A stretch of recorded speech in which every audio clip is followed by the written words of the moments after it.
Welcome to the Cambridge Café Scientifique podcast with me, Diana O'Carroll. This month, clinical neuropsychologist Professor Barbara Sahakian, who is based in the Department of Psychiatry at Cambridge, came to talk about the emotions of decision-making and what drugs we can take to improve our decision-making performance. Well, the research is really about how we make decisions, and I'm interested in really high, good quality decisions, the type of decision-making that entrepreneurs or politicians have to make, where you're on a really big scale and there's a lot to gain or a lot to lose. But I also, because of my own work in psychiatry, have to study when decision-making goes very badly wrong. And that often happens under conditions of emotional stress. So, if you have depression or if you have mania, you can make very erratic or poor quality decisions. And I'm very interested in how that happens and why that happens. And again, I work with patients with brain injury. And with brain injury, sometimes depending on the area of the brain where the injury occurs, you can also find that their decision-making is impaired.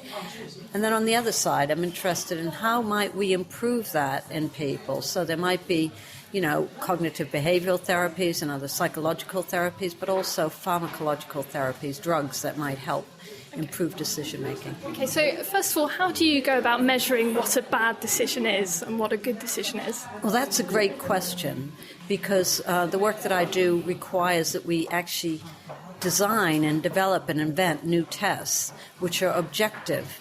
So we actually can have in the laboratory an objective measure of how good the quality of decision is, how long it takes you to make that decision, whether you make a risky decision or not. And so it's very important that we're able to carefully monitor that. And I study two different kinds of decisions. One are cold decisions, and those are sort of non-emotional decisions. They're the sort of thing like, well, should I go to a talk this afternoon, or should I spend the time finishing off my work, or that type of decision, or maybe I'm planning my schedule and I'll decide to do this first and that second. Or emotional decisions, which I call hot decisions, and those are ones that involve either emotion or reward versus punishment, so risk at some level. And I try to explain that when I'm talking to my students. I say, suppose your friends say to you, oh, let's go out drinking tonight, and you've got an exam tomorrow morning, and you should really be studying and getting a good night's sleep. And they say, and if you come out with us, guess what? That girl that you want to meet is coming out with us too, so you'll get a chance to meet her. So there you are. You're trying to make this decision, and you really want to go because you might meet this girl, and all your friends are going to have a great time. But on the other hand, you've got an exam, and you want to do well in that. And so there's a lot to gain, but also a lot to lose, depending on what you decide to do.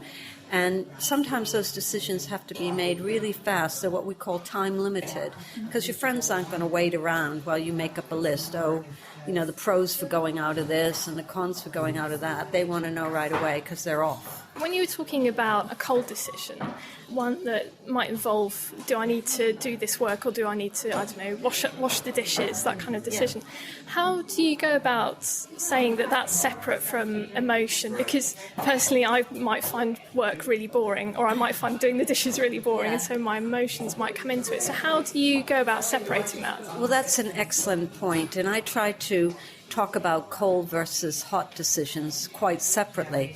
But in reality, as you point out, they're not as separate as we like to think they are. And easily a cold decision can become a hot decision, so that suppose I'm going down the road to do a lecture and I suddenly realize that I didn't leave Annenberg's site fast enough to get down to the Downing site where I'm giving the lecture. And then I see that there's a bus lane, but, I shouldn't be traveling in the bus lane. And then I have to make this decision.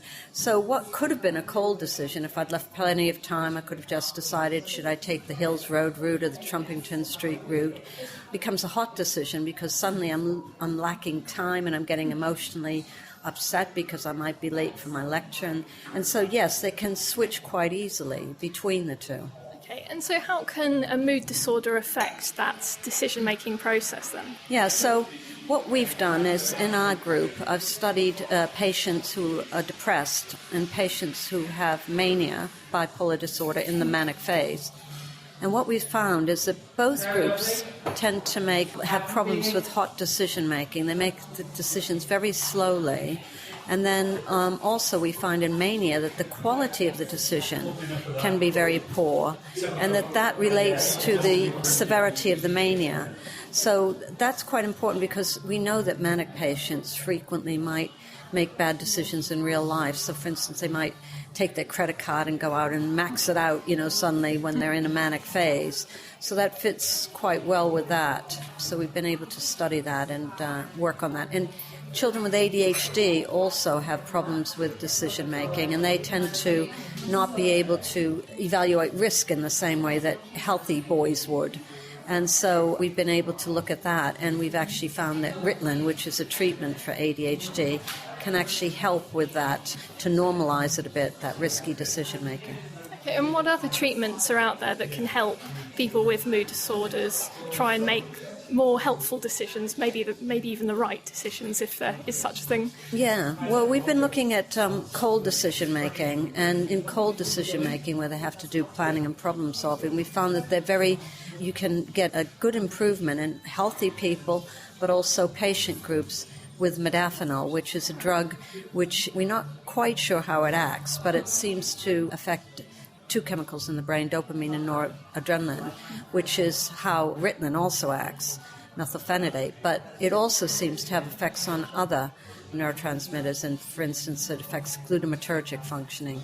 So there are drugs out there, and what we found is that modafinil is a drug that we've been able to show improves this cold decision making. And now we're finding that, like Ritalin, many healthy people tend to use these drugs. So there seems to be an increasing lifestyle use of some of these cognitive enhancing drugs by healthy people. And do you have any idea what kind of situations healthy people are using these drugs in? Yeah, well, we know that students, for instance, in America and also in the UK, are using them quite a lot for cramming for exams, so staying awake and alert during their studying, which maybe they haven't done it solidly throughout the term, and so it comes to the end of the term and they really have to cram, so they use it for that. But also some students have reported they use it to write long essays, get focused and keep up their motivation while they're writing very long essays. So we know that, but actually, I did a paper in Nature with Sharon Marin Samir. We published in Nature a paper called Professor's Little Helper, because I found out that some of my academic colleagues were also using these cognitive enhancing drugs. And they use it primarily for jet lag, but also in other situations. But that's enough questions from me. What did the Cambridge Café Scientifique attendees want to ask? Yeah, I walk down the high street, and there's a store in the high street called GMC. And they're selling supplements day in, day out to guys that go to the gym, and they also want to make themselves better. So what is the difference between modafinil and stores like GMC? Yeah, I mean, I think it's very interesting. I mean, it's different ways of enhancing. One's enhancing the body, and I think it's very interesting when we had that episode recently with these breast implants, and I was not aware of how many ladies had actually had those. And, some years ago it would have only been movie stars that would do that, and now it's sort of a regular thing. So this kind of enhancement, and some people have suggested, some of the Oxford philosophers think that, that's what we want to do as a species. We want to enhance ourselves as much as possible. So there's, physical ways of doing it, bodybuilding. I mean, in sports, as you know, there's always problems with drug use. I think that for certainly a certain group of the population, enhancing your cognition is also a very attractive thing to do. And it'd be very interesting because I suspect that it all depends on what you value.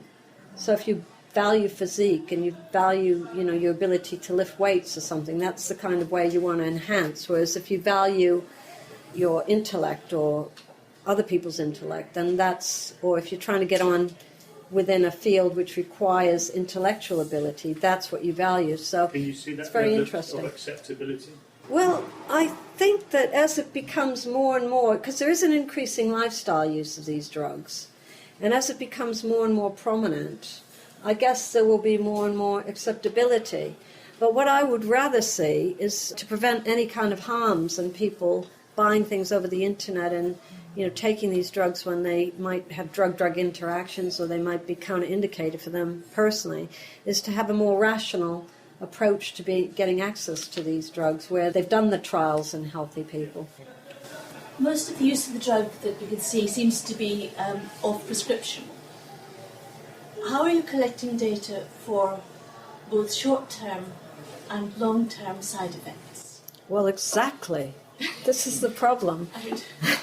There are problems with SSRIs, Yeah. and that is we know about them because of it being Absolutely. on prescription. No, that's an excellent point. I mean, as you point out, that with the prescription drugs, if there's an adverse event, the doctor reports it so that nationally you're getting this data entry, and that when something becomes concern, they can send out a notice immediately saying, we've had these adverse events, stop using these drugs, or stop using these drugs in this group of people, or whatever. But this is the trouble with the internet buying. There's no mechanism for recording any adverse events, really. So we could be having another thalidomide event. Well, let's hope not. So far with narcolepsy, and this may be one reason why modafinil is challenging this lifestyle use of the drug, the side effects are relatively low, and there's no evidence as yet for substance abuse with modafinil. When you talk about sort of cognitive enhancement, there are all sorts of different ways you use the brain. There are people who like to solve mathematical equations. There are people who write things, need to draw on vocabulary. Does it work equally for all these things? So we haven't tested every single skill that there is, but what we usually do is test areas of skill, areas of cognitive processing. So we would put in a test of attention, we would put in a test of executive function, and we might put in tests of decision-making, hot and cold decision-making, and tests of memory. And certain drugs like modafinil can improve the whole range of those cognitive abilities.